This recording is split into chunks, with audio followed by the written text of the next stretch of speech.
Bonsoir et bienvenue à notre rendez-vous de chaque soir autour de notre sujet qui concerne toujours le thème de la spiritualité. Nous faisons des réflexions sur la spiritualité africaine et nous avons abordé la question relative à la spiritualité kimbanguiste. Et donc, c'est toujours avec un grand plaisir que nous nous retrouvons donc le soir avec ceux qui sont habitués déjà à se joindre à ces programmes. Nous allons continuer, tel que nous l'avons annoncé hier, sur la même thématique, la thématique qui concerne justement l'Église kimbakiste, secte ou assemblée de Dieu vivant.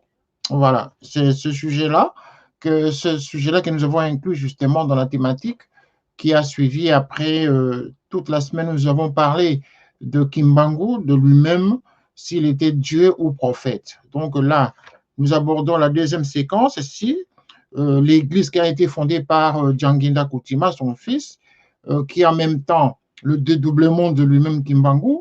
Et donc, voilà, c'est l'église qui a été fondée par lui. Si ce ne serait pas une secte, où c'est une église vraiment du Dieu vivant, le Dieu que nous prions, le Dieu que le peuple, le monde prie.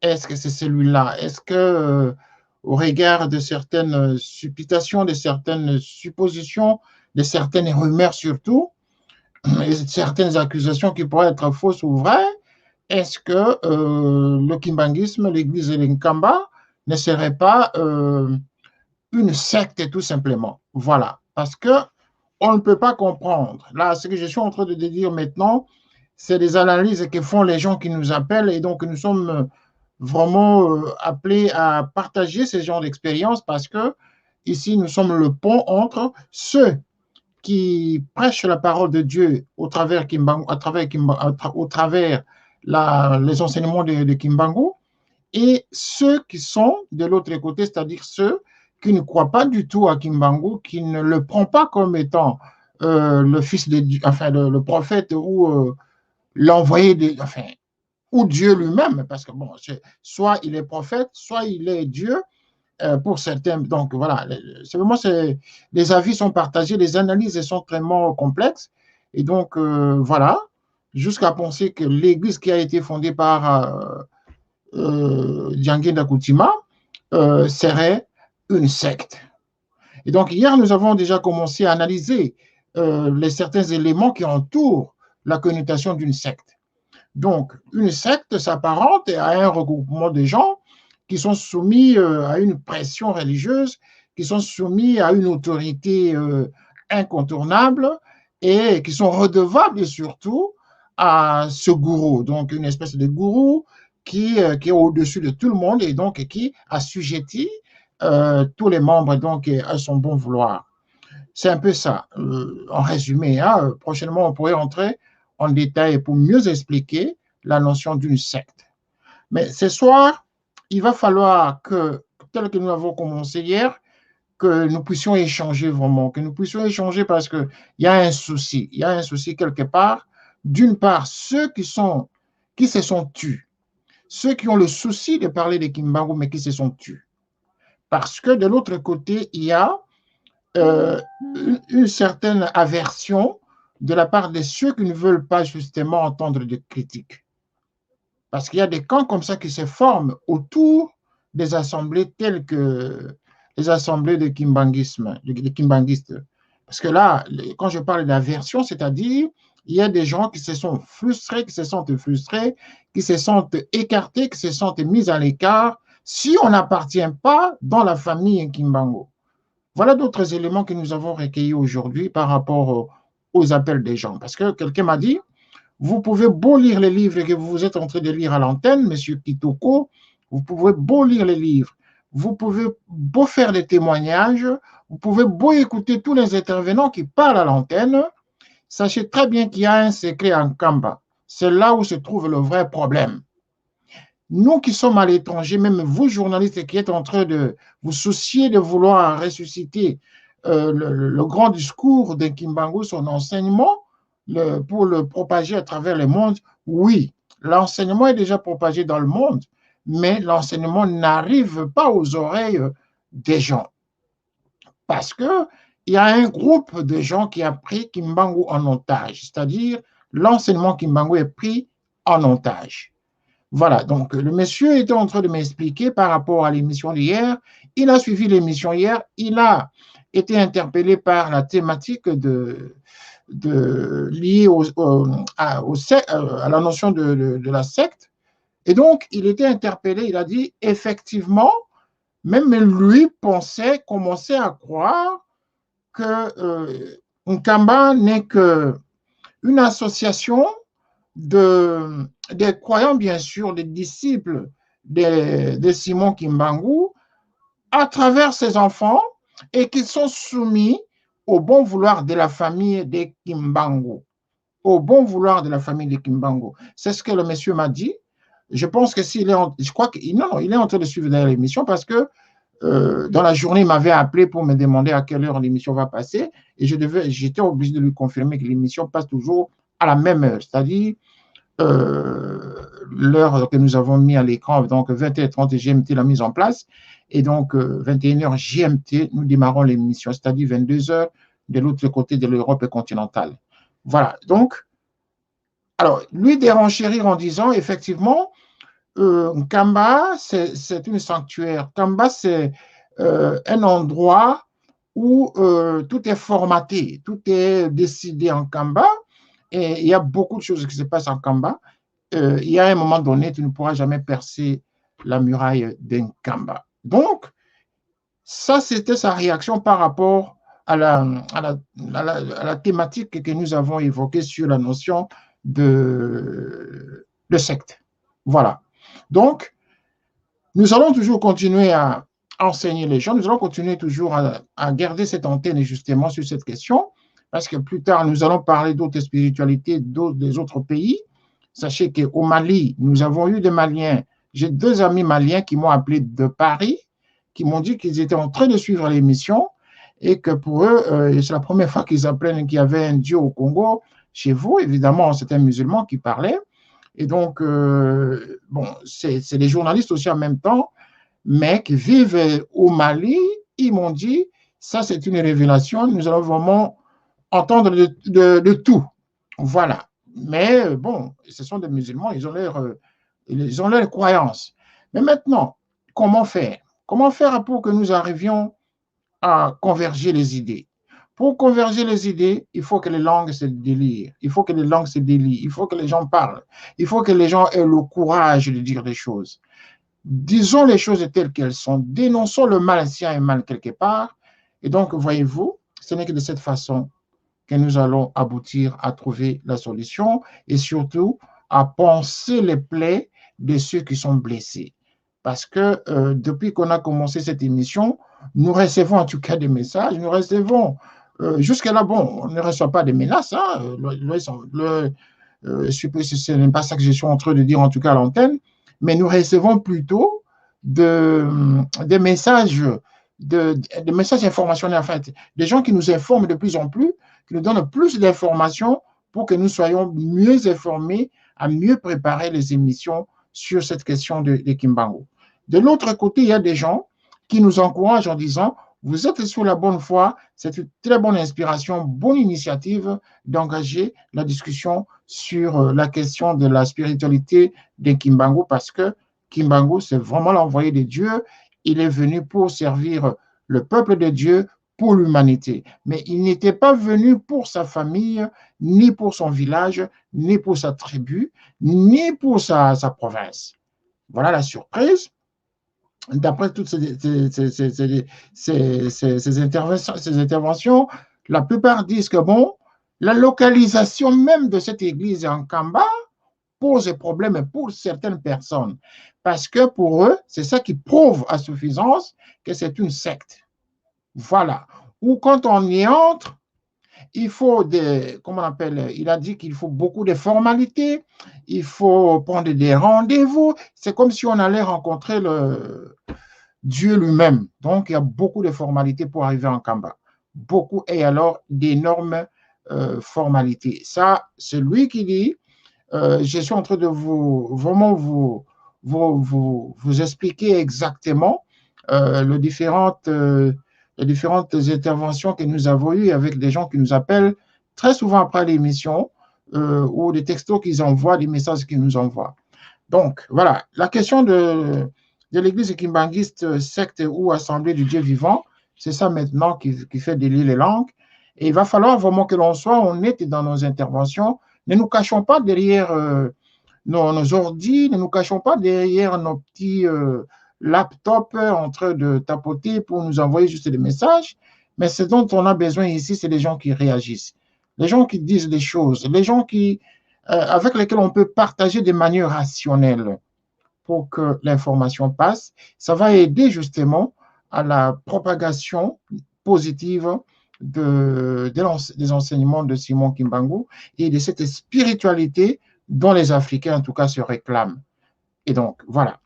Autre chose, je vais vous lire également, je vais vous donner également un message que j'ai reçu d'un Haïtien. Un Haïtien qui a vécu il dit qu'il avait vécu 6 mois au Rwanda et en Ouganda. Voilà. C'est un Haïtien, il était là en mission professionnelle. Et donc, il avait eu la chance de rencontrer des Congolais. Il avait eu la chance de rencontrer des Congolais et il n'a pas eu la possibilité d'arriver jusqu'au Congo, mais il a fréquenté quelques Congolais au niveau de ces deux pays quand il était en mission professionnelle. Et donc, sur le point de vue spirituel, voilà ce qu'il m'a dit. Il m'a dit, moi, je suis un afro-descendant. Nous savons tous en Haïti que nous sommes des afro-descendants, nous sommes les descendants d'esclaves qui sont venus de l'Afrique. Et donc, nous sommes d'ailleurs, à travers la tradition orale qui leur a été racontée, qui sont originaires d'un pays qui doit être pas loin de l'Afrique centrale. Et donc, lui, il dit ceci. Il me dit, mais nous savons très bien que nous venons de l'Afrique, quoi qu'il arrive. Quoi qu'on a brouillé les traces, mais nous avons des recherches, nous avons des archives qui nous retracent vers l'Afrique centrale, du moins pour ce monsieur-là. Il s'appelle monsieur Bertin Luce. Voilà, Luce. C'est comme ça qu'il m'a dit son nom, j'ai noté. Et il m'a dit, donc, il a même eu la possibilité il va avoir la possibilité ce soir-là de regarder cette émission parce qu'il était sincère avec moi. Il m'a dit vraiment bravo, je vais m'accrocher pour ne fût-ce qu'écouter ce que vous dites, de sorte que je puisse nourrir mon esprit, n'est-ce pas, à pouvoir un jour avoir le courage de retourner vers le continent africain, pourquoi pas arriver cette fois-là jusqu'au Congo démocratique pour aller visiter d'où est venu Simon Kimbangu. Voilà, parce que n'oubliez pas que les Haïtiens, ils défendent aussi leur religion, le vaudou. Le vaudou est très défendu en Haïti. Et quand ils te parlent du vaudou, c'est vraiment avec beaucoup de conviction. Alors que nous autres, en Afrique, par exemple, beaucoup de gens condamnent le vaudou, les gens lient le vaudou à la sorcellerie, alors que pour eux, c'est une vraiment croyance spirituelle qui défendent à tue-tête. Voilà. Donc, voilà comment nous sommes différents. Chacun défend sa spiritualité, chacun défend ses croyances. Voilà. Donc, secte ou église du Dieu vivant, tel est toujours notre sujet de débat, sujet de réflexion plutôt, pas de débat contradictoire, mais plutôt de réflexion pour que nous puissions arriver à trouver une solution définitive à cette contradiction permanente qui tourne autour de Simon Kimbangu. Essayons de partager en tout cas cette émission avec beaucoup de gens. Essayons d'informer le plus grand nombre de gens par rapport à l'initiative que nous avons tous pris ensemble pour parler de Simon Kimbangu dans les grandes antennes comme celle-ci, parce que je vous ai dit, cette chaîne de télé, nous sommes en duplex avec 2 télévisions qui diffusent non seulement dans les bouquets qui sont regardés à travers le monde, mais également dans les réseaux sociaux. Et donc, tout le monde est en train de regarder. J'ai beaucoup de gens qui m'appellent du Bénin, de la Côte d'Ivoire surtout, n'est-ce pas? et pas encore beaucoup de la RDC comparativement à ces pays de l'Afrique de l'Ouest. Donc, nous avons beaucoup de réactions à travers les contenus que nous diffusons à ces deux chaînes de télévision. Raison pour laquelle je vais toujours vraiment préciser encore une fois, mes chers frères, sachez que le fait de faire ces émissions en français, ce n'est pas que nous sommes en train d'exclure d'autres langues africaines. C'est tout simplement par rapport à la ligne éditoriale qui a été tracée pour cette chaîne de télévision.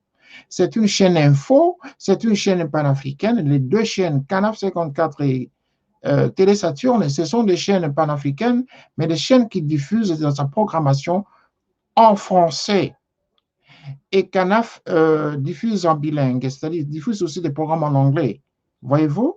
Donc, au départ, depuis 8 ans que nous existons, nous n'avons jamais pensé inclure les langues traditionnelles africaines. Non. Probablement maintenant, comme je l'ai dit hier, il va falloir qu'on trouve une formule qui puisse justement satisfaire tout le monde à partir de certains moments. Il faut qu'on crée des créneaux, il faut qu'on crée des tranches qui pourraient être préparées à l'avance. On informe les gens que ne vous gênez pas lorsque vous aurez vu un programme qui passe à l'antenne et que vous avez des difficultés de comprendre ce dont les gens parlent. Voilà, c'est un peu le message que je voulais vraiment de manière très claire et très respectueuse lancer à certaines personnes, certains amis, certains frères qui ont téléphoné pour me donner cette suggestion-là. Sinon, ce n'est pas de mauvaise foi ni par arrogance ou par déni de la langue africaine, mais c'est ça seulement le fait, la vraie raison. Voilà. Sinon, dans les jours à venir, si tel est le cas, il va falloir qu'on étudie avec la direction comment nous pourrons inclure rapidement, en tout cas, des langues que vous allez nous proposer, et nous allons le faire. On va trouver des animateurs qui pourraient passer à l'antenne et puis organiser des débats dans toutes les langues que vous allez proposer. Ça, ce n'est pas un problème. Voilà, donc je tenais vraiment à apporter cette précision parce que nous avons eu beaucoup d'appels à ce sujet-là. Voilà, merci beaucoup.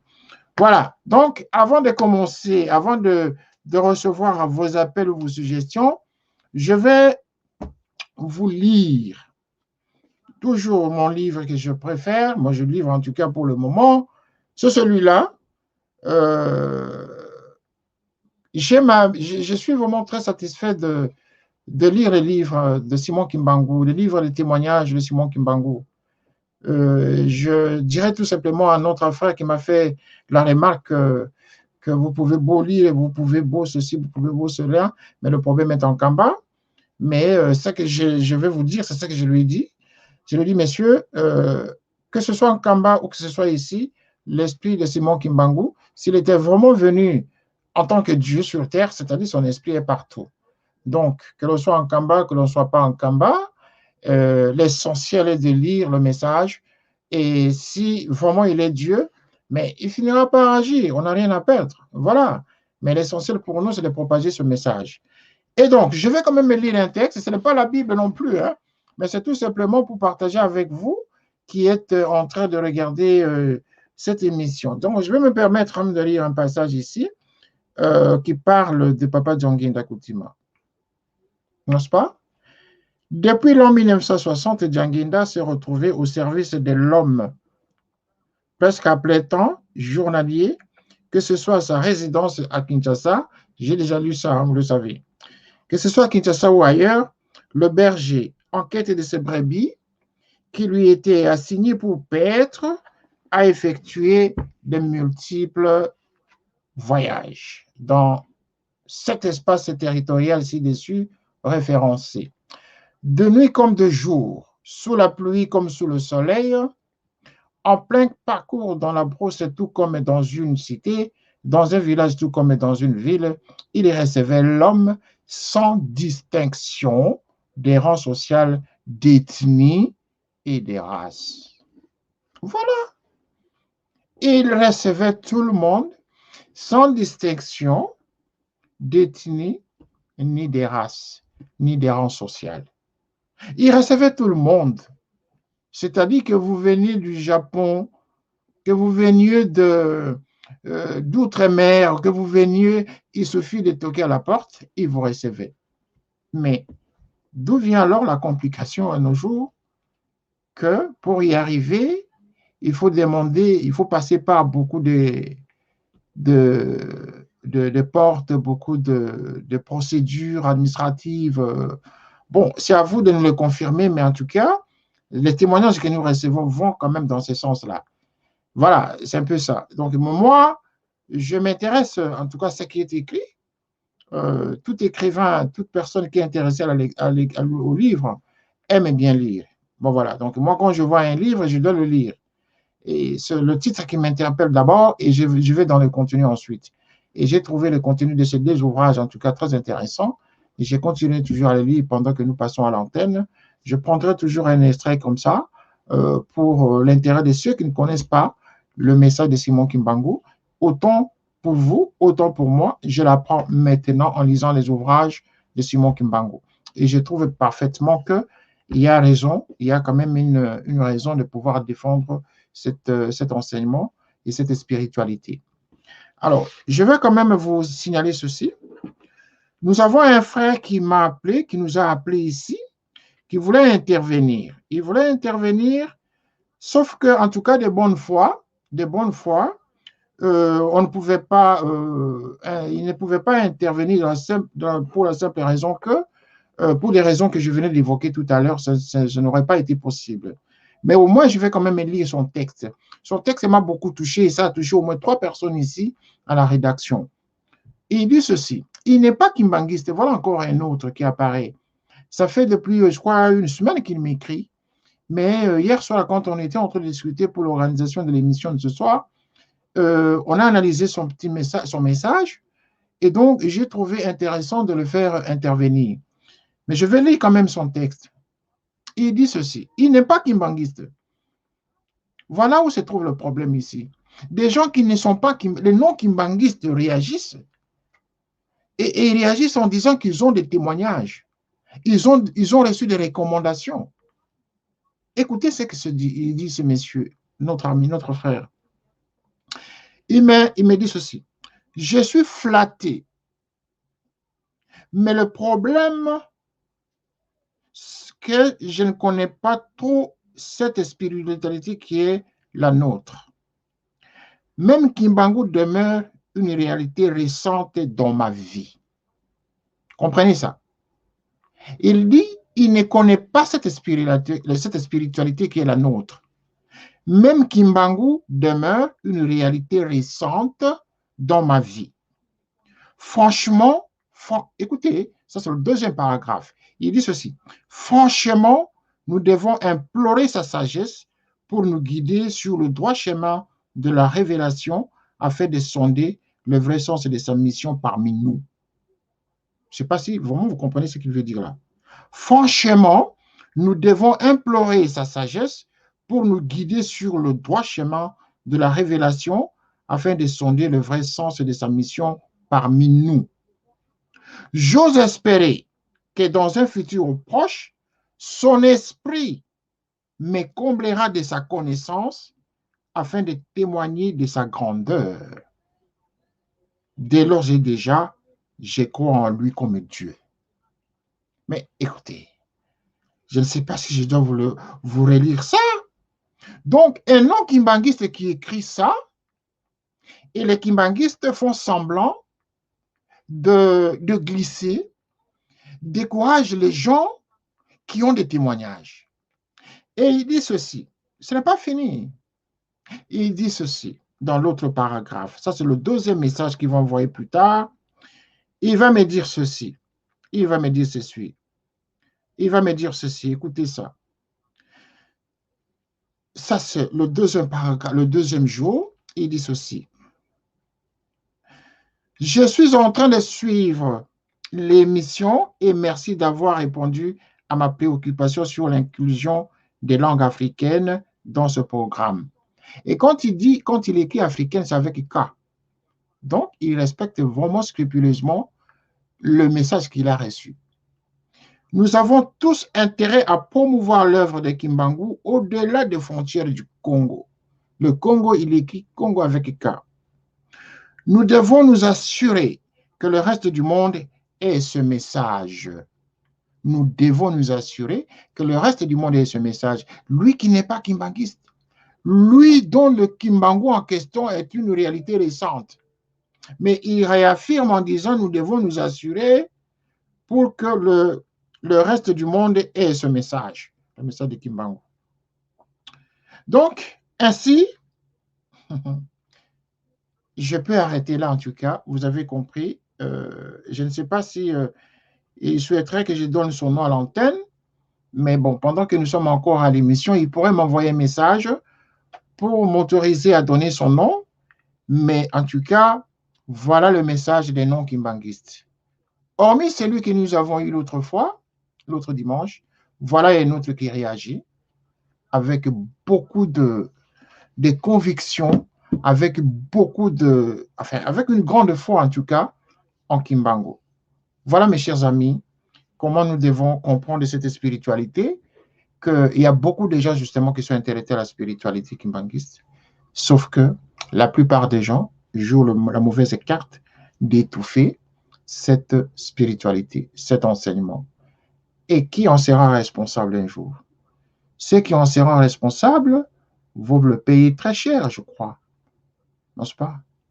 Moi, je pense que ceux qui jouent le jeu d'étouffer cette spiritualité, Simon Kimbangu, là où il est en train de voir ceux qui sont avec lui, ceux qui défendent son enseignement. Et donc, c'est le sens de notre émission de ce soir. Je vais vous prier en tout cas de vous préparer à réagir après un petit court instant, comme nous le faisons toujours. Merci.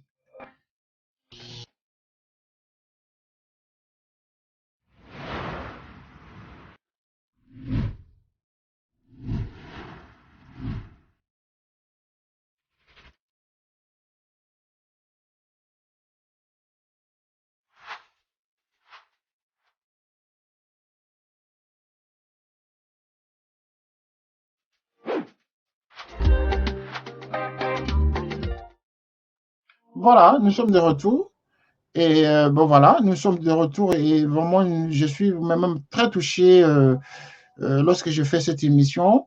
Je sens que nous sommes africains, nous avons des valeurs, nous avons des atouts nécessaires justement pour faire avancer. Vous savez que pour que nous puissions avancer, pour que l'Afrique décolle, nous devons commencer par le développement de notre spiritualité.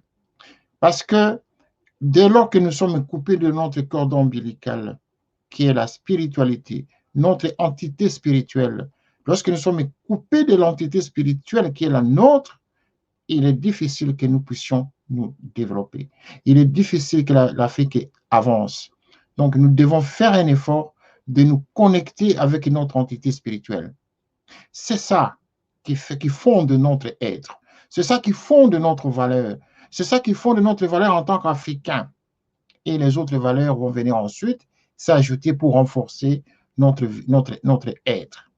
Dès lors que nous sommes coupés, nous pouvons beau chercher ailleurs, nous pouvons prier le Dieu des autres, mais nous n'allons jamais avancer. Parce que vous êtes en train de vous connecter avec d'autres entités qui ne sont pas les vôtres. Rappelez-vous qu'à un moment donné, le pays qui s'appelle le Zaïre avait connu dans son histoire un président de la République qui s'appelait le président Mobutu. Et donc le président Mobutu avait à un moment donné instauré un système de l'authenticité du Zaïre. Et c'était une philosophie. Bon, évidemment, il avait ajouté la politique dans l'affaire, mais simplement, c'était une philosophie qui était vraiment adoptée par la plupart des pays africains parce qu'il parlait de l'authenticité africaine. La reconnexion avec nos valeurs traditionnelles, la reconnexion avec nos esprits, la reconnexion avec nos dieux, même avec des tenues à l'africaine. Au nom de quoi nous devons continuer à porter ce que je porte là? La cravate, par exemple. Nous sommes déjà coupés de notre entité spirituelle. Nous portons, par exemple, les habits des autres. Eux ne portent pas nos habits. Dès lors que tu portes les habits de chez nous, on te regarde avec En fait, on ne te regarde même pas, mais on te lance des clins d'œil du genre. Voilà. Et il suffit d'être en cravate, en costume, pour que vous soyez perçu comme étant une personne normale. Une fois que vous êtes dans la tenue traditionnelle, voilà, monsieur, carrément est mal vu. Mais c'est ça le problème, c'est ça le piège. C'est là qu'on a voulu qu'on nous mette pour que nous soyons en conformité avec les esprits qui ne sont pas les nôtres.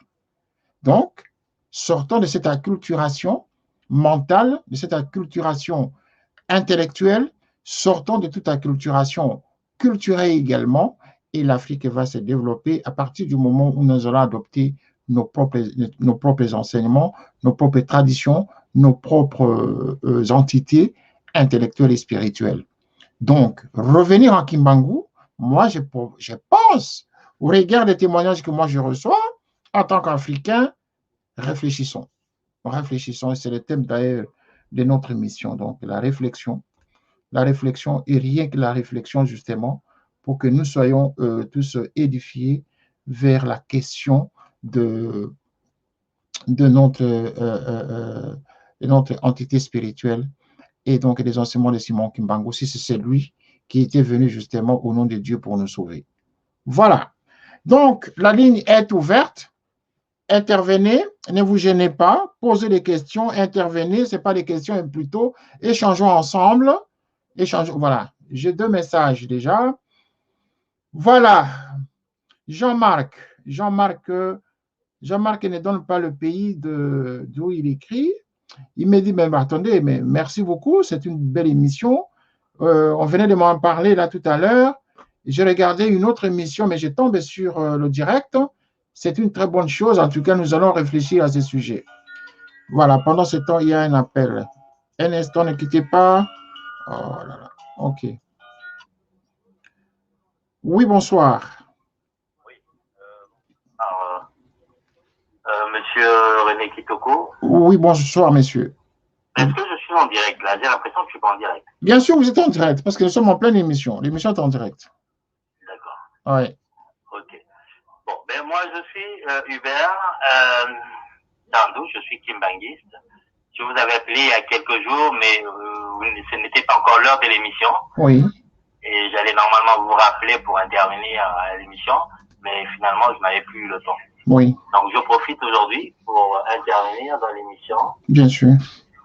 Le thème, je n'aime pas trop l'intitulé de l'émission, enfin le thème que vous avez présenté, mais bon, c'est pas grave. Donc, et l'église, il faut entendre par église kimbanguiste, l'église universelle. L'église universelle, c'est-à-dire que l'ensemble des humains qui acceptent Dieu par Jésus comme Seigneur et Sauveur. Donc ça veut dire que le kimbanguisme, au fond, c'est le christianisme. Sauf que le christianisme, c'est le terme que les Occidentaux ont donné à la philosophie divine, l'enseignement de Dieu, la parole de Dieu. Mais à la source, c'est le kimbanguisme. Donc, le kimbanguisme vient supplanter ce que l'on entend aujourd'hui par le christianisme. Parce que le christianisme qui part de la Genèse, qui passe par la venue de Jésus, qui lui-même est le Saint-Esprit manifesté, et qui continue là où aujourd'hui les autres chrétiens ne vont pas. Parce que les autres chrétiens, malgré que la Bible dit qu'il y avait des choses à venir, qu'il y aurait un autre consolateur dont Jésus avait parlé, après lui, qui serait le Saint-Esprit et qui viendrait nous enseigner ce que lui ne nous avait pas enseigné. Et c'est cette partie qui concerne le kimbanguisme aujourd'hui, tout en sachant que le kimbanguisme, ce n'est pas que cette partie, c'est tout l'enseignement de Dieu, donc depuis la Genèse. Donc la vraie parole de Dieu, c'est celle-là, c'est un ensemble, c'est un tout. Qui est réellement Simon Kimbangu? Simon Kimbangu est celui dont on dit dans la Genèse, au commencement, l'Esprit de Dieu voguait au-dessus des eaux. C'est Simon Kimbangu. Enfin, je dis Simon parce que c'est le nom qu'on lui a donné aujourd'hui, maintenant qu'il est venu. Mais ce nom Kimbangu, c'est celui que connaissaient nos ancêtres. Aujourd'hui, avec la traduction européenne, on nous dit le Saint-Esprit. Mais dans la langue Congo, qui est la langue qu'avaient parlé ceux qu'on nomme par Adam et Ève, et qui sont nés en RDC, plus précisément en Kamba, c'est la localisation exacte, ce qu'on appelle le jardin d'Éden dans la Bible.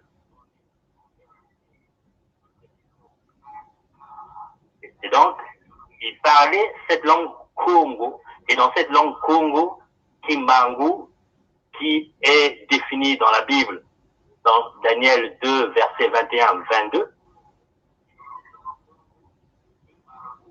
Donc, c'est le Saint-Esprit, celui qui révèle les choses cachées et enfouies.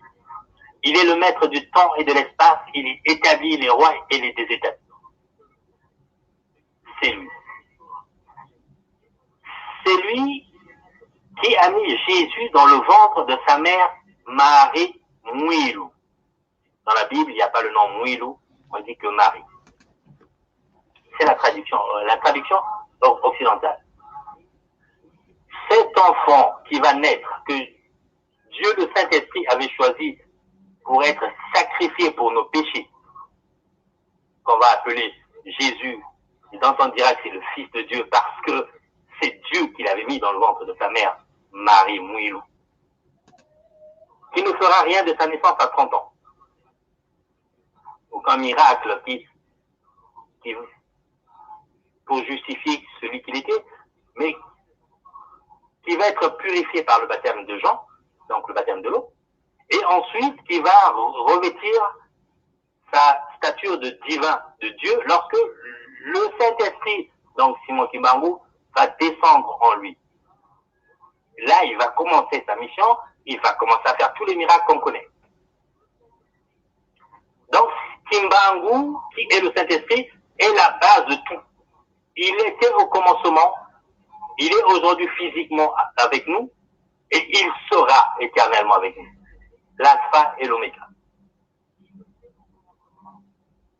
Il va quitter le corps de Jésus lorsque Jésus est sur la croix. Parce qu'à ce moment-là, Jésus, lorsqu'il quitte le corps de Jésus, Jésus s'exclame, mon Père, pourquoi m'as-tu abandonné? Personne ne s'est jamais posé cette question. Pourquoi Jésus dit-il cela? Parce qu'à ce moment-là, le Saint-Esprit quitte ce corps.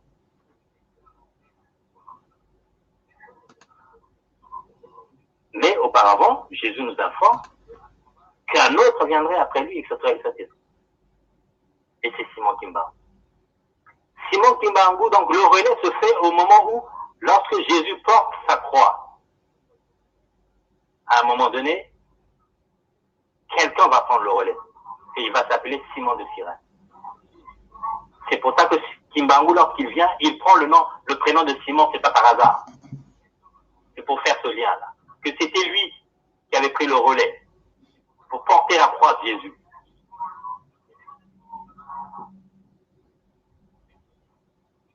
Ainsi, quand il va naître, on va lui donner le prénom de Simon. C'est Dieu, c'est lui qui prévoit tout. C'est comme la femme qui est la mère de Jésus, qui s'appelle Marie. Lorsque lui, il va revenir avec cette même femme, elle va aussi avoir comme prénom Marie. Marie Mouilou, la mère de tous les enfants, de tous les êtres humains.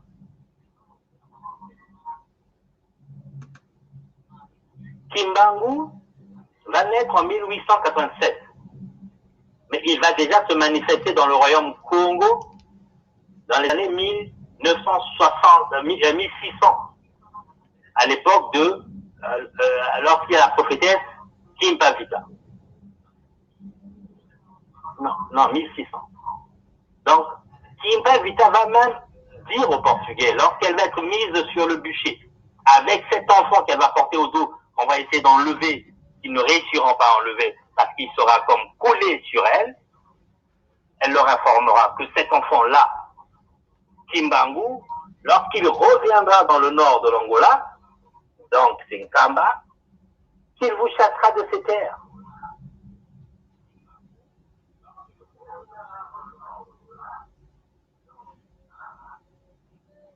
Et toute cette histoire, vous pourrez la lire, je vous donne l'information. Il y a un livre Kimbangis qui est écrit, qui s'appelle Le Kimbangisme, qui a été écrit par Papa Dengenda, qui est le troisième fils de Simon Kimbangu, celui dont il dira en 1910 que je vais avoir 2 enfants et je vais renaître en mon 3e enfant.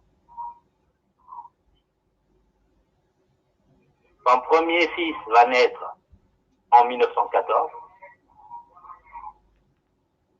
Le jour où il va naître, c'est le jour où les premiers coups de feu de la Première Guerre mondiale vont se faire entendre et la Première Guerre mondiale commence. Son deuxième fils, qui est Dieu le Fils, donc Jésus revenu parmi nous, au nom de Tialungana, tout est accompli. La guerre s'intensifie en 1916. Et lorsque le troisième fils va naître, Papa Diangenda, en 1918, à la date de sa naissance, la signature du cessez-le-feu de la fin de la guerre, la Première Guerre mondiale, va se faire. Symbolique, très significatif. Et en 1921, il va dire ceci, que le jour de ma mort, les 3 femmes de mes 3 enfants seront toutes les 3 enceintes. Mais que des 3 enfants qui vont naître, un seul sera un garçon. Et ce garçon-là naîtra le jour où je vais mourir et à l'heure exacte où je vais mourir. Et ce garçon-là, ce serait moi qui vais revenir. Et donc, Simon Kimbangu va mourir le 12 octobre 1951 à 15 heures, après l'avoir annoncé quelques jours auparavant. Et malgré qu'il y a 26 descendants de ces 3 enfants, un seul sera appelé Simon Kimbangu Kiangani, et celui-là naîtra le 12 octobre 1951 à 15 heures. Et c'est celui qui est l'actuel chef spirituel de l'église Kimbangu. Ça veut dire quoi? Ça veut dire que Simon Kimbangu avait une mission. Il est Dieu. Mais au-delà du fait qu'il soit Dieu, dans la Bible, il est écrit qu'aucune pierre ne doit se poser sur une autre pierre, sinon Dieu, lui, il intervient pour faire arrêter cela. Et c'est ce qui s'est passé. Une pierre s'était posée sur une autre pierre. C'est-à-dire qu'un peuple, dans les Européens, s'était posé sur une autre pierre dans les Africains, colonisation et esclavage, et il est intervenu pour y mettre fin. Et puisque le peuple noir, qui est le peuple est né de tous les peuples du monde, puisque le premier homme que Dieu avait créé, il est noir, c'est un ancêtre noir, c'est des ancêtres noirs, et de ces noirs sont nés tous les autres, avaient perdu leur hégémonie sur leurs petits frères. Aujourd'hui, ils vont reprendre leur hégémonie. Il n'y a que l'aîné qui peut mieux gérer la famille, ses petits frères. On a vu la preuve, c'est que les petits frères, ils ont pris le pouvoir, ils ont géré le pouvoir en marchant sur les grands frères. Donc, aujourd'hui, Kimbangu est venu redonner le flambeau à l'aîné, qui est le peuple noir. Ça ne veut pas dire qu'il discrimine. Ça veut juste dire qu'il redonne à l'aîné son rôle de grand frère. Voilà. Donc, Dieu est aujourd'hui parmi nous physiquement. Et il s'appelle Simon Kimbangu Kiangani. Il est en Kamba, la Nouvelle-Jérusalem, la terre qui, dans la Bible, est appelée le Jardin d'Éden. Et c'est également la montagne de Sion. Simon Kimbangu qui est mort, qui a quitté son premier corps en 1951, ce corps, vous savez qu'en Afrique, les techniques de momification, on ne les connaît pas. Enfin, on les connaissait en Égypte, mais au Congo, non. Mais ce corps qu'il avait laissé en 51, jusqu'à aujourd'hui, il est en Kamba, non corrompu, c'est-à-dire intact, avec un œil fermé et un œil ouvert. Les ongles poussent, les cheveux poussent, la barbe pousse. Qu'est-ce que ça veut dire, ça? Ça veut dire que ce corps est vivant. Et pourtant, il est mort depuis 1951. Et dans la Bible, il est écrit qu'il vous laissera son corps en héritage. Et vous allez me dire que le corps de Simon Kimbangu ne s'est pas dégradé depuis plus de 50 ans, là? Jamais. Jusqu'à nos jours, là, jusqu'à maintenant, là, nous allons en Kamba, on va trouver un corps presque intact. Pas presque intact. Le corps, il est intact.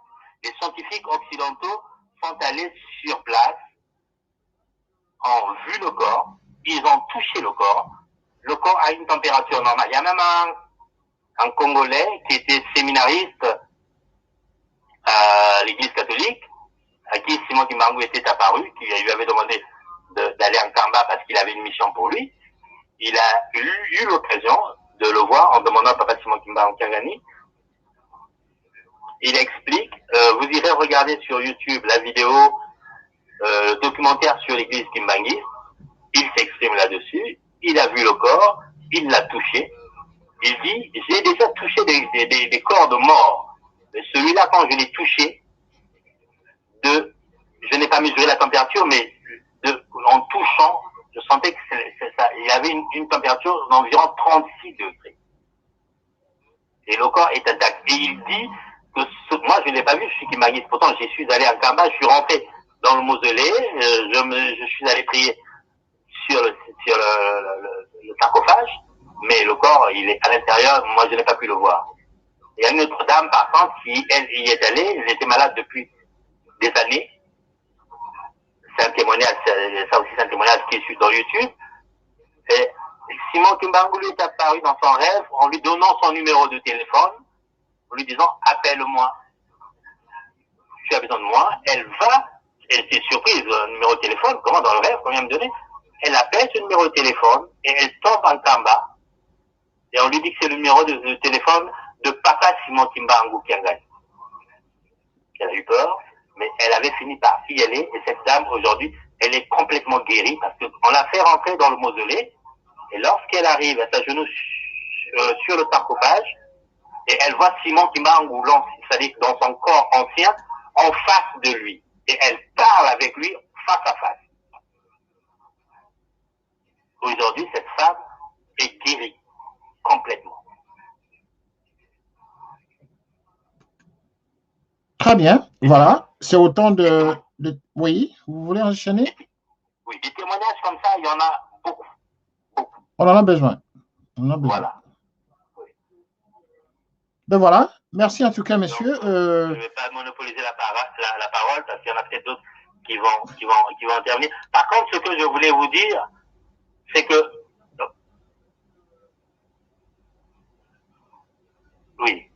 je souhaiterais que vous preniez contact avec un révérend pasteur kimbanguiste, avec qui que vous aurez à chaque émission, qui interviendrait à chaque fois pour répondre aux questions que les gens se posent. Parce que j'ai vu qu'il y a parfois des moments où vous attendez qu'il y ait des interventions et il n'y a personne qui intervient. Je voudrais aussi parler sur celui qui a demandé, je ne sais pas, il y a quelqu'un qui a demandé que l'émission se fasse en langue africaine. Oui. Non, on n'est pas encore au moment où on devrait utiliser une langue africaine pour faire ce type d'émission. Il y en a suffisamment qui se font sur les chaînes congolaises en lingala. On a nos autres frères africains qui ont besoin d'apprendre cette nouvelle, de connaître ce que nous disons parce que c'est mondial. Kimbangu n'est pas que pour le Congo, il est pour le monde entier, c'est Dieu. En lui, il y a la Trinité. Et donc, il faut que ça se fasse en français, et peut-être même en anglais, parce qu'il y a d'autres frères africains qui sont anglophones, qui qui ne reçoit pas ces informations que nous sommes en train de donner là. Voilà. Donc, il faut qu'on ait ce souci-là. Exactement. Merci de m'avoir permis d'intervenir. Non, c'est avec plaisir. C'est avec plaisir. C'est avec plaisir, en tout cas, monsieur. Je vous aime tous, mes frères. Oui, merci beaucoup. Merci beaucoup et bonsoir pour votre intervention qui a été très riche, en tout cas, monsieur Hubert.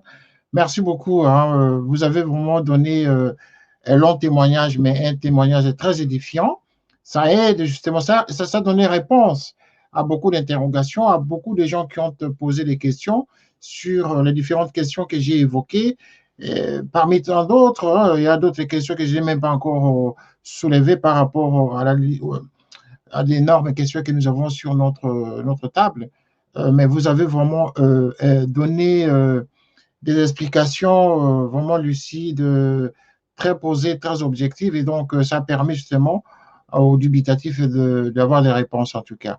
Merci pour cette lucidité et cette maîtrise du dossier. Sauf qu'à la fin, vous avez justement aidé aussi à la compréhension de ceux qui veulent que les émissions passent dans les langues africaines, qui n'est pas une mauvaise chose en soi, mais le problème ici, c'est de toujours étouffer encore la communication sur la spiritualité Kimbangu. Pourquoi je dis? Parce que, même vous l'avez aussi dit la même chose, Kimbangu est venu pour l'humanité, il est venu pour tout le monde, et donc les différents peuples, les différentes cultures doivent écouter ce message, cet enseignement. Ils doivent découvrir Kimbangu. Voilà, si on n'utilise pas d'autres langues, la langue qui permet en ce qu'on communique avec le plus grand nombre, eh bien, Kimbangu restera toujours en Kamba. Hein. L'enseignement restera en Kamba, Congo, bassin du Congo, Angolais, Congo, Brazza, Congo, Kinshasa, un peu le Gabon par-ci, voilà, et ça va se limiter toujours comme ça. Donc, aussi longtemps qu'on n'utilise pas, si le kimbanguisme n'utilise pas les canaux de communication internationaux, utiliser les différents moyens de communication, eh bien, on fera encore un autre centenaire, une autre centenaire, toujours en tournant autour du pot au niveau des Nkamba et du bassin du Congo. Donc, la communication, elle est très importante au niveau international pour permettre en tout cas à ce que ce message soit véhiculé à travers le monde. Voilà, merci beaucoup. Votre suggestion de trouver des pasteurs kimbanguistes, c'est d'ailleurs la démarche que nous avons menée avant même de démarrer ces émissions, ces séries d'émissions, mais la formule était retenue de commencer d'abord et de voir comment on va avancer, parce qu'en fait, dans nos recherches, nous avons été surpris de constater qu'il y avait beaucoup de gens qui ne voulaient pas parler. Voilà, ça aussi, beaucoup de gens, moi-même, j'ai eu à discuter avec les kimbanguistes. J'en ai rencontré moi-même, mais qui ne voulaient pas entendre parler de la question de passer à l'antenne et donner leur voix, et encore moins donner leur visage. J'en ai rencontré moi-même, et donc, la direction de la chaîne, nous avons pris la responsabilité de commencer d'abord et envoyer le message, et ceux qui vont s'intéresser vont réagir. Voilà, déjà depuis qu'on a commencé, il y a des gens honnêtes, des gens posés, intellectuels, tout ça, qui maîtrisent vraiment le dossier, mais qui réagissent. Les ouvrages que nous avons sur la table, c'est justement des kimbanguistes qui nous ont envoyés. Voilà, j'en ai au moins 3-4 déjà là, des gros ouvrages d'ailleurs, où nous sommes montrés, je lis, nous lisons ici, tout le temps pour nous imprégner du message de Simon Kimbangu. Donc là n'est pas le problème. C'est comme vous avez réagi, vous avez vu l'émission. Chaque jour, il y a toujours quelqu'un qui réagit.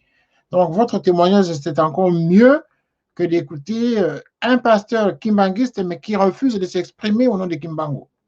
Donc, vous voyez la contradiction là. C'est comme je l'ai dit hier, hein, c'est comme un enfant qui ne défend pas ses parents à l'extérieur lorsque les parents sont menacés. Un enfant ou un parent qui ne défend pas sa progéniture, mais il y a des questions à se poser là-dessus, si vraiment il y a de l'amour, ou on ne vit pas dans l'hypocrisie. Ça aussi, c'est un problème. Les gens se cachent et ne veulent pas s'exprimer en public. Ils ont peur de quelqu'un ou de quelque chose. Voilà, c'est ce qui nous a poussé justement à penser même que l'église en question, l'église kimbanguiste en question, ce n'est pas une secte. Parce que dans la secte, il y a beaucoup d'interdits. Il y a beaucoup d'interdictions aussi. Donc, parce que si le gourou n'a pas donné son go, personne ne peut s'exprimer, personne ne peut bouger. Voilà. Donc, merci en tout cas de votre intervention, M. Hubert. Ça a été très enrichissant. Et pendant ce temps, je vais lire quand même les messages que nous recevons. On vient de me balancer 3 messages ici. Voilà, voilà, Monsieur René, votre intervenant a été parfait. Il a bien expliqué la chose, sauf qu'à un moment donné, moi, je n'ai pas bien compris sa notion de Dieu et de la Trinité, parce qu'il a parlé de la Trinité. Lorsqu'il énumérait les nombres d'enfants de Simon Kimbangu, il a parlé de la Trinité. Qu'est-ce qu'il voulait dire? Il voulait dire que les enfants de Simon Kimbangu sont Dieu le Père et le Fils, et donc lui-même, Simon Kimbangu, il est qui en ce moment-là? Bon. Deuxième question qu'il pose, c'est par rapport aux enfants de Simon Kimbangu, c'est lui qui va l'hériter maintenant, qui serait l'aîné de l'un de ses enfants, à qui il a même prédit qu'il va renaître encore. C'est-à-dire qu'il est Simon Kimbangu. Bon, je sais pas, j'ai aussi suivi cette logique-là. C'est-à-dire que, il a, à l'âge vers 1900, il avait, je crois, 20 ans, quelque chose comme ça. Ce qu'il a dit, en tout cas, c'est écrit dans l'ouvrage, qu'il avait prédit déjà très jeune qu'il va avoir 3 enfants, il va renaître sur le 3e. Donc là, c'est ce soir que je vais apprendre aussi que de ce 3e enfant, enfin, de cette première partie d'enfant qu'il a prédit, il avait aussi promis qu'il y aura un autre qui va renaître. Voilà. Ah ben voilà, donc attendez, c'est M. Hubert qui rappelle encore probablement pour vous donner la précision. Allô, bonsoir. Parce que je viens d'écouter la question qui a été posée. Oui, oui. Et heureusement que vous rappelez, hein, vous avez vu, il y a beaucoup de réactions à votre intervention, oui. Donc si vous pouvez... C'est bien. Ouais. Oui, c'est bien comme ça. Les gens posent des questions et puis, pour l'instant, j'ai un pasteur, pour moi, j'ai un pasteur référence qui pourrait intervenir à vos émissions, le pasteur Billet. Je le contacterai et peut-être que lui, les prochaines fois, il interviendra. Ouais, donc là, pour l'instant, moi, je vais répondre à la question. L'interrogation de la Trinité, oui. En fait, j'avais dit, Simon Kimbangu est Dieu le Saint-Esprit. Nous savons tous que Dieu est trinitaire. Et le Saint-Esprit est la clé de la Trinité. Chaque fois que Dieu intervient parmi nous, il ne peut pas intervenir sans que le Saint-Esprit agisse en celui qui intervient. Et donc, il est le centre de la Trinité. En Dieu, qui est un seul Dieu, en lui, il y a Dieu le Père, Dieu le Fils et Dieu le Saint-Esprit. Et donc, Simon Kimbangu, pour nous montrer à nous ce qu'il était, il a eu 3 enfants. Et je vais même vous dire que pour nous appuyer sur la Trinité en lui, il a eu un 4e enfant qui n'a pas survécu. C'était un message pour dire qu'en Dieu, il n'y a pas 2, il n'y a pas 4, mais 3. C'est pour cela d'ailleurs qu'aujourd'hui, la descendance de ces 3 enfants, il y a 26 enfants, ces 26 là croyaient que tous seraient des chefs spirituels. Ils ont même créé une succursale, une petite église qui manie à côté qu'ils appellent 26 égale 1. Non, jamais Dieu ne peut être ni en 4 ni en 26. Il est 1 et en lui, il y a la Trinité. Donc, les 3 enfants de papa Simon Kimbangu, c'était papa Kisolo Kele, papa Dialungana et papa Diangenda. Maintenant, la difficulté pour la plupart des Africains, c'est que comme on ne parle plus le Congo, la langue de nos ancêtres, nombreux ne savent pas ce que ça veut dire. Donc, tous ces noms ont une signification profonde. Le fils aîné de Simon Kimbangu s'appelle Kisolo Kele. Et Kisolo Kele, en langue Congo de nos ancêtres, veut dire que le pouvoir que nous avions autrefois perdu est revenu. Voilà ce que veut dire Kisolo Kele. Dialungana veut dire que puisqu'il devait, Jésus, quand il était venu pour la première fois, il devait normalement faire construire un temple. Il ne l'avait pas fait. Il est venu le faire, là maintenant. Le temple d'un Kamba, c'est lui qui a été le maître d'ouvrage. Et même l'église, il devait aussi créer son église. Il ne l'avait pas fait. Il est venu le faire maintenant. C'est pour ça que l'église Kimbangise, lorsqu'elle devait être officialisée, on a emmené les documents à Papa Diangenda, qui est le 3e fils, qui est Simon Kimbangu lui-même, pour la signature. Il a dit non. Ça, c'est pas à moi, il faut aller en Kamba, donner à celui qui est en Kamba, et c'est Papa Dialungana. Tout est accompli. C'est lui qui avait signé. C'est pour ça qu'on dit que c'est l'église de Jésus-Christ par son envoyé spécial, Simon Kimbangu. L'église universelle. La seule église qui restera demain. L'église, c'est la maison de Dieu, c'est pas la religion. Ça aussi, je voulais le dire. Tiens, ce n'est pas une religion, le kimbanguisme. C'est la parole de Dieu. Donc, toute sa plénitude. C'est-à-dire que la civilisation humaine,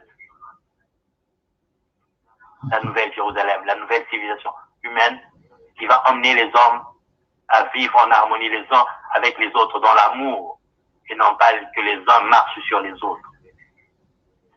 Voilà. Eh bien voilà, eh ben, maintenant, c'est ce que je voulais dire. Oui, là c'est clair, hein. C'est clair, mais bon, il y a un deuxième volet de la question de ce monsieur qui est l'intervenant tout à l'heure, qui voulait savoir à partir, parce que vous avez cité les noms des enfants de ces trois fils, et que Simon Kimbangu aurait prédit que parmi les enfants enfin, ses petits-enfants, bien sûr, qui va renaître encore sur l'un de ses petits-enfants. C'est ce que vous avez dit. Oui. Et c'est lui qui est l'héritier actuel. Oui. En 1921, Simon Kimbangu dira à l'un de ses proches que le jour de ma mort, les trois femmes de mes trois enfants, c'est-à-dire qu'il le dit au moment où son fils est né à 7 ans. Donc, il dit que les trois femmes de ces trois enfants seront toutes les trois enceintes. Et là, les deux autres enfants n'étaient pas encore nés, c'est ça? Si, ils étaient tous nés. Le dernier, c'est en 1921 qu'il le dit. Ah, vous parlez du dernier qui avait 7 ans, c'est ça? Non, l'aîné. L'aîné avait 7 ans et les autres n'étaient pas encore nés? Oui, le plus petit, il avait 3 ans. Oh, donc, ça veut dire que Ndiangenda avait 3 ans. Voilà. OK. C'est ça. Et celui qui va naître parmi les trois enfants, celui qui est l'héritier ici, il est issu de quel enfant ici de Simon Kimbangu? Il est issu du deuxième. Je vais vous expliquer. Ah, le fondateur de l'église, donc celui qui a mis en marche les structures. Voilà, celui qui a signé. Voilà. Voilà, pour l'église. Okay. Parce que c'est Jésus. Jésus avait dit qu'il reviendra, il aurait notre nom. C'est Jésus. C'est ce deuxième fils. Donc, il est Jésus. Il est Jésus. Dieu le Père qui est l'aîné. Donc, il est Jésus. Qui est le second. Et Dieu le Fils, nous savons que c'est Jésus-Christ. Bon, maintenant, par rapport aux trois enfants ici, qui est Jésus qui n'est pas là? Parce que là, il y a un autre Jésus qui va naître. Donc, Simon Kimbangu a eu 3 enfants. Oui, ça c'est compris. Ces 3 enfants, c'est la logique de la Trinité divine. Dieu le Père, qui est l'aîné, qui est lequel est. Dieu le Fils, qui est Papa Dialungana, c'est lui qui va signer l'église et également c'est lui qui va superviser la construction du temple de Nkamba. Et Dieu le Saint-Esprit, encore, puisqu'on vous dit que, puisqu'on sait que Simon Kimbangu c'est le Saint-Esprit, donc le troisième, qui est Dieu le Saint-Esprit, c'est encore lui-même. C'est pour ça qu'il dit qu'il va renaître en son troisième fils. Il va renaître en tant que Dieu le Fils, en tant que Dieu Saint-Esprit, de revenir en tant que Dieu le Père. Parce qu'il est Dieu le Père. Non, Dieu le Père est en lui. Ah. Oui. Simon Kimbangu est Dieu le Saint-Esprit. C'est le Saint-Esprit. Mais puisqu'il est Dieu, donc en lui, il y a la Trinité divine. C'est pour ça qu'il a 3 enfants. Pour dire que en lui, il y a la Trinité divine. Ces 3 enfants sont en lui. Ces 3 enfants expriment ce que lui, il est en tant que Dieu. C'est-à-dire Dieu le Père, Dieu le Fils, Dieu le Saint-Esprit en lui. Et donc, l'un de ce petit-fils, donc, qui est le fils de Dialungana, c'est lui qui va être lui encore, c'est ça? Voilà. Donc, c'est pour ça qu'en 1921, il va dire ceci, que les 3 femmes de mes 3 enfants seront enceintes, donc le jour de ma mort, lorsque je vais mourir. Les 3 femmes de mes 3 enfants seront toutes les 3 enceintes, mais des 3 enfants qui vont naître de ces 3 femmes, un seul sera un garçon. Et ce garçon naîtra le jour où je vais mourir et à l'heure exacte où je vais mourir. Et ça s'est passé exactement comme ça. Les 2 autres, c'était des filles. Un seul était un garçon. Et ce garçon est né le 12 octobre 1951 à 15 heures. Et Simon Kimbangu est mort dans son premier corps le 12 octobre 1951 à 15 heures.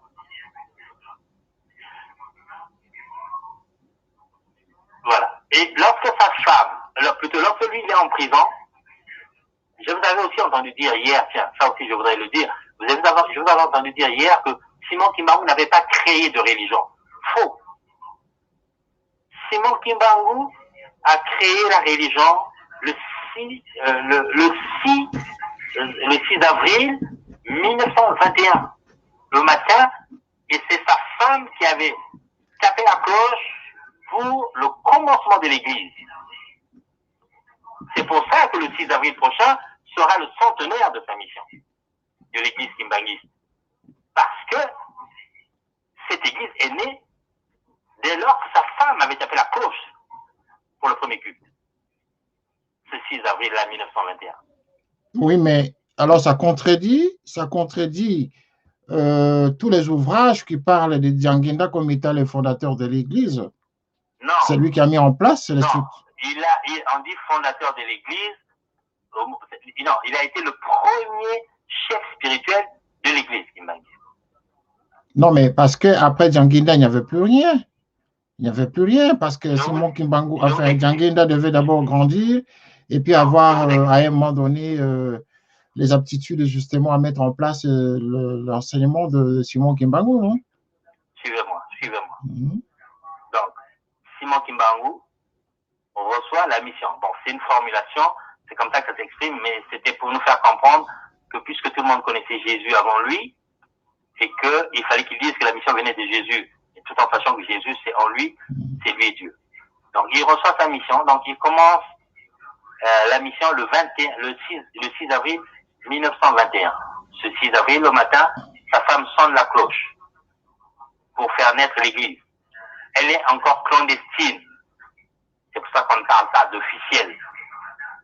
Puisque même eux, pour prier, ils devaient se cacher puisqu'il y avait le colon qui les traquait de partout. Donc, lui, lorsqu'il va aller en prison, il va demander de voir, il est dans le train va partir en partance de Lubumbashi. Il va dire au colon, d'ailleurs, là aussi c'est un miracle qu'il va faire, il va dire au colon, je veux voir ma femme et mes enfants avant de partir. Le colon dit non, c'est pas question, on n'a pas le temps. Il dit, mais moi, avant de partir, il faut que je les voie. Le colon dit non, tout le temps, il faut qu'on parte. Le colon ordonne à ce que le train parte. Le machiniste, qui est un Sénégalais, va faire démarrer le train pour qu'il parte. Le train ne bouge pas d'un iota. Et le responsable se dit, non, c'est parce que c'est un Sénégalais, il fait de la solidarité avec son frère africain.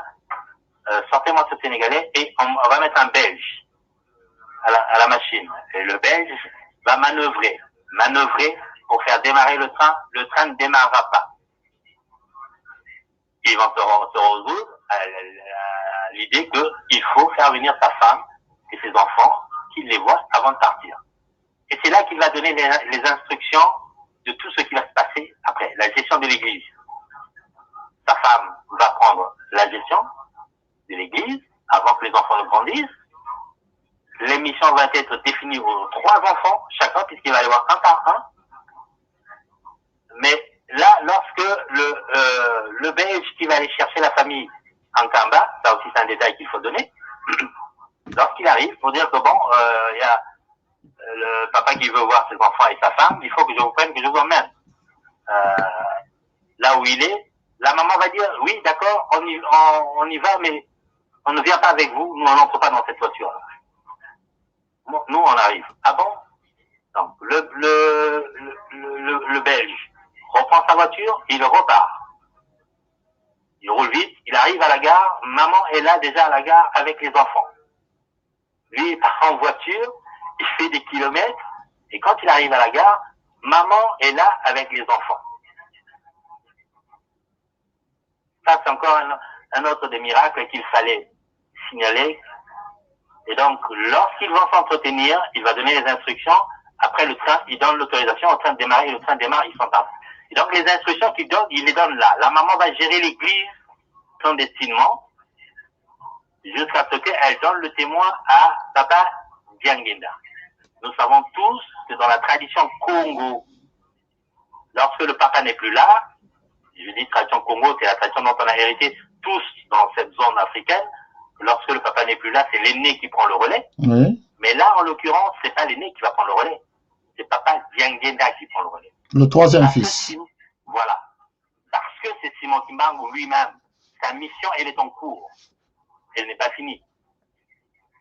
Et quand Diangenda décède, maintenant, c'est le fils aîné de son frère. Puisque Simon Kimbangu est envoyé par Jésus, avant de retransmettre le témoin. Non, pas le fils aîné, le deuxième. Le deuxième, oui, j'ai parlé du deuxième. Oui. Puisque c'est lui qui avait donné la mission à Simon Kimbangu, qui reprend le relais à un moment donné pour redonner la mission à Simon Kimbangu. Oui. Pour redonner la mission à Simon Kimbangu, qui est son fils.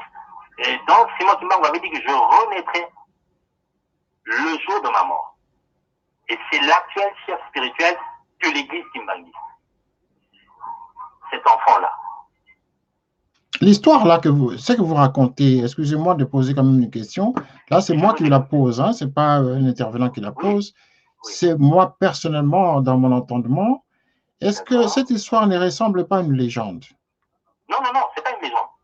Mais est-ce que ce qu'il y a de plus vrai, c'est-à-dire que depuis que vous existez là, s'il y a des choses que vous avez entendues de vraiment vrai, ça, c'est en premier.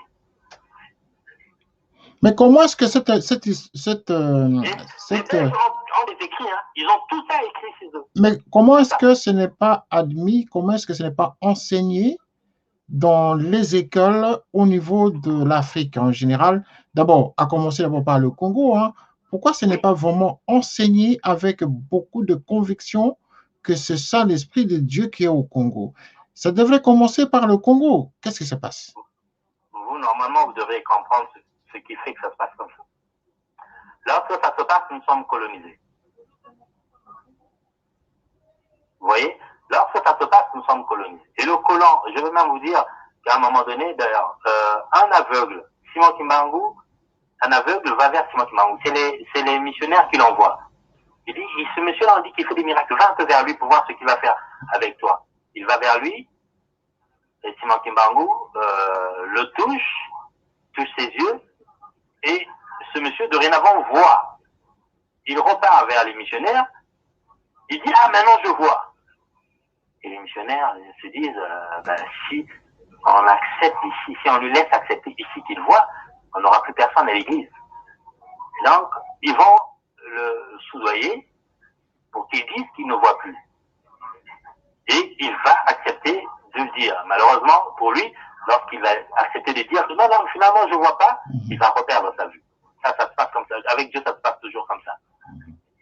Et donc, c'est ce qui va se passer tout le temps de cette histoire. Le colon va tout faire parce que vous savez qu'il y a 37 000 familles qui avaient été reléguées, donc éloignées du Bas-Congo, parce qu'il ne fallait pas parler de Kimbangu. Le mot Kimbangu, lorsque vous le prononciez, vous étiez mis en prison. 37 000 familles ont été déplacées, reléguées d'une région à une autre, une région éloignée. Il ne fallait pas parler de Simon Kimbangu. Et comme nous sortions de colonisation, vu le niveau, notre niveau de communication, les moyens dont on disposait pour communiquer, également l'imposition de la religion chrétienne, enfin le protestantisme et le catholicisme, dans lequel la plupart d'entre nous étaient d'ailleurs. Moi, je suis né catholique sans le vouloir. Enfin, je suis pas né catholique. Je suis né on m'a fait naître dans le catholicisme, tout en sachant que depuis ma naissance, je suis kimbanguiste, comme vous d'ailleurs, comme tous les Africains. Nous sommes tous kimbanguistes, mais on ne le sait pas. C'est comme un enfant qui est né d'un père, et il est tout petit, on lui dit que ton père, c'est celui-là, c'est Alain, alors que son vrai père, c'est Joseph. Il va grandir, il va continuer à penser que son père, c'est Alain. Même quand on va lui dire, non, mais ton père, c'est Joseph, il ne l'acceptera pas, jusqu'à ce qu'on le lui prouve. C'est le cas de tous les Africains. Donc, c'est ce qui s'est passé pour l'Afrique. C'est pour ça que nos dirigeants, étant pour la plupart catholiques, donc n'ont pas regardé le kimbanguisme, regardaient le kimbanguisme de loin. Même Kasavubu d'ailleurs, qui lui a été mis au pouvoir par Papa Diangenda. C'est Papa Diangenda qui a emmené Kasavubu à la tête de l'État congolais. C'est Papa Diangueta qui a payé l'avocat Collard, je ne sais plus quel nom, j'ai oublié le nom, Collard, je crois que c'est Collard, pour défendre l'indépendance du Congo, qui a payé avec son argent. Et il a emmené Kasavubu à être président, il est passé président, il a renié l'église Kimbanguiste, alors qu'il devait dire devant les Belges que l'église, notre église officielle, ça serait le Kimbanguisme. Il a refusé, il n'a pas voulu le dire. Ils en avaient honte. Donc, ça explique un peu tout ce qui s'est passé pour que l'église Kimbanguiste ne soit pas connue de sitôt. Voilà, merci. Merci, monsieur. Merci d'être revenu. Hein. Je voudrais vraiment donner le temps de vous exprimer, de donner ce témoignage, parce que votre intervention répond à beaucoup de questions en même temps. Et, si vous voulez que je réinterviendrai, j'attends que les gens posent des questions. L'antenne est libre, en tout cas, à chaque émission. Vous êtes libre d'intervenir lorsque vous avez la possibilité de le faire, sans problème. Merci. Allez, bonne soirée. Et bonne soirée chez vous, en tout cas, pour tous ceux qui nous suivent. Nous avons beaucoup de réactions, mais bon, beaucoup de gens voulaient justement écouter cette réaction, ce témoignage en même temps, très clair, hein, et puis vous sentez quand même l'honnêteté dans le témoignage. Bon, écoutez, je suis en train quand même de dire à tout le monde, moi, donc je le répète tout le temps, je ne suis pas kimbanguiste, hein, parce que là, j'ai vu quelqu'un me dire, Monsieur Guérini Kitoko, vous êtes un bon kimbanguiste, vous défendez bien, vous donnez plus de temps à tes frères kimbanguistes. Bah, attendez, c'est pas que je donne plus de temps, parce que les explications des gens, ce genre de témoignages, ça répond à des questions, d'énormes questions que j'ai sur ma liste, et au lieu de lire encore les questions, quand la personne parle déjà de la spiritualité comme ça, voilà, par exemple, là, on vient d'apprendre que Simon Kimbangu lui-même avait déjà initié l'Église, qui a été justement dans les mains de son épouse qui s'appelle Maman Mouilou, justement, Maman Mouilou. C'est son épouse, donc, qui travaillait déjà dans la clandestinité. Voilà un détail, d'ailleurs, qui répond à la question d'un intervenant encore, qui a posé pendant que M. Hubert est en train de nous expliquer tout ça. Donc, voilà, c'est la raison pour laquelle, quand vous avez des arguments comme ça objectifs, des arguments qui répondent justement à plusieurs questions à la fois, ça vaut la peine justement d'écouter les gens qui nous apportent des réponses. Merci en tout cas pour ce soir. Si vous n'avez pas d'autres réactions, mais dans 2 minutes, nous allons terminer l'émission. Mais pendant ce temps, je vais quand même vous dire, nous serons encore ici la semaine prochaine. Comme je vous ai dit, demain, nous avons une émission politique, Géopolis. Et Géopolis, c'est une émission politique où nous faisons donc l'analyse politique sur le continent avec des intervenants, avec des experts qui analysent l'actualité politique sur le continent. Voilà. Et demain, probablement, nous allons parler de la République démocratique du Congo, également de la Côte d'Ivoire, de la Centrafrique et de la Guinée. Voilà, les 3 pays ou 4 nous allons essayer d'analyser demain. Voilà, donc l'antenne sera toujours ouverte à tous ceux qui aimeraient poser des questions à nos intervenants de demain soir à la même heure. L'antenne sera ouverte pour la grande discussion sur Géopolis. Voilà, donc pour terminer en tout cas, je vais lire deux derniers intervenants qui viennent de nous écrire ici. Voilà. Fin de compte, notre ami de ce soir a été, s'il n'est pas pasteur de l'église, il doit être quelqu'un de très proche de l'église kimbanguiste parce qu'il maîtrise les détails. Voilà. Donc, ça va tout droit, M. Hubert, hein, vous avez compris que ça valait la peine de parler. Et bon, voilà. Et l'autre dit ceci, je suis ce soir, en tout cas, sur la voie de comprendre ce qui m'échappait. Voilà, il s'appelle comment? Il s'appelle Jean-Marie. Jean-Marie comment? Il a dit seulement Jean-Marie. Il n'a pas dit d'où il écrivait. Bon, je souhaiterais vraiment que les gens s'identifient quand vous réagissez à cette émission, parce qu'il va falloir qu'on vous présente, qu'on dise exactement d'où vous appelez ou d'où vous écrivez quand même, vous envoyez votre réaction. Ça serait intéressant pour que les gens comprennent l'interactivité que nous faisons ici, que ça ne donne pas l'impression que nous tournons autour d'une d'une zone géographique quelconque, mais je vois moi-même ici, il y a beaucoup de gens qui nous écrivent, même de l'Afrique. Mais bon, je ne saurais pas lire tout ça parce qu'il n'y a même pas de questions pour certains. Certains juste donnent des petits commentaires ou disent bonsoir. Voilà, donc je pense que nous allons terminer notre émission à ce niveau, tout en vous remerciant en tout cas de votre fidélité, en vous remerciant en tout cas pour votre temps. Et le rendez-vous est pris. Chaque soir, à partir de lundi, nous allons encore revenir justement à la même heure pour la même réflexion sur Simon Kimbangu. Mais je vais faire d'abord une dernière observation. La dernière observation, c'est par rapport au message que nous avons reçu. Ça, c'est un message, une réaction quand même pertinente, hein? On doit l'avouer. Il y a une dame qui nous a écrit hier en nous disant, il dit, Monsieur René Kitoko, avec toute votre équipe, pourquoi voulez-vous aborder la question des enfants de Simon Kimbangu, enfin la progéniture? Est-ce que vous avez déjà compris qui était Kimbangu? Parce que votre procédure de l'émission, c'est de parler de Simon Kimbangu, bien tourner autour de Kimbangu, mieux comprendre aux gens ce qu'est Kimbangu avant d'aller plus loin. Donc la dame nous a interpellé en disant, est-ce que vous avez déjà compris Kimbangu au lieu d'aller très vite en besogne vers la progéniture? C'est une question qui est venue et donc, vous voyez, tout est intéressant ici lorsque les gens réagissent et ça nous aide justement à mieux préparer notre conducteur et la manière de conduire cette émission. Donc, vos interventions sont très intéressantes pour nous et ça nous permet justement de mieux faire ce travail. Voilà. Donc, je pense que je vais demander à la rédaction, à la régie, de désamorcer l'émission et à nous vous disant en tout cas merci. Vous avez été très proche. Voilà, il y a encore une dernière réaction. Voilà, ça dit juste bonsoir. Voilà, on écrit, mais on dit seulement bonsoir, donc on ne sait pas lire. On ne sait pas comprendre ce qui se passe.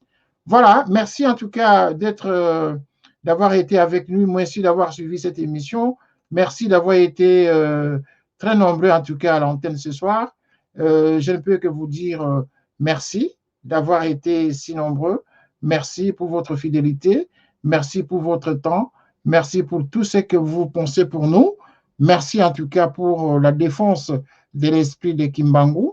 Merci de pérenniser son enseignement. Merci de pérenniser la spiritualité africaine. Parce que tant que nous n'aurons pas défendu cette spiritualité et que nous serons toujours déconnectés de notre entité spirituelle, nous n'allons jamais développer le continent ni développer nos propres vies. Il en va de soi que nous puissions être ensemble, unis pour la défense de notre continent à travers notre spiritualité. Je vous remercie et bonsoir à tous. Au revoir.